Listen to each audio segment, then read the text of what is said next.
We are on the Royal Canal east of Mullingar. We call ourselves the Baltrasna Boreen Biodiversity Group because it centres on Baltrasna Bridge, which crosses the canal. For 30 odd years I have convened people on the road to do a spring clean. And it's always done in March, and we always end up in somebody's house. We have tea and coffee, and it's very sociable. Careful going down. So in response to what various people had been saying to me about biodiversity and the environment, I said to them, would you be interested in a biodiversity group in working to improve the environment? And if you improve the biodiversity environment, you obviously improve the environment for all the people who use the canal. And our normal pattern is that once a month we have a walk, and anybody who wants turns up. Sometimes it'll be much darker than that. Andrew would normally set the 2 moth traps and keep some of the interesting material to show it at the beginning of the meeting. And then Rochelle Duggan, who is both a bird expert and a butterfly expert, she will often be there because sometimes we'd have 20 or 30 people.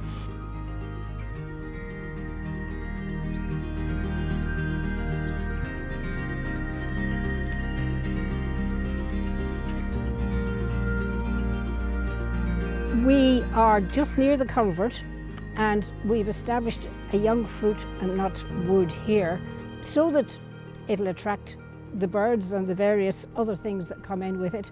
Crab apples, flowering cherries, hazel for the nuts, obviously the crab apples for the fruit.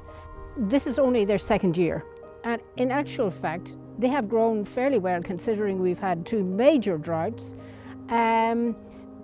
Only 2 trees died, so in the future you would see them. The tree nearest us will stand at 15 to 20 feet in old terms, and in the spring will be covered with white cherry blossom, which is fragrant and is a great attractant to nature. So it's all to increase biodiversity and just make it more interesting for people as they walk along the canal. We're here on the high bank, really looking for butterflies. Today is cloudy and it's not very warm. Butterflies don't really fly until it's 15 degrees. Normally when I do the current, I would, at this stage of the year, maybe see 100 butterflies on this stretch on a nice sunny day.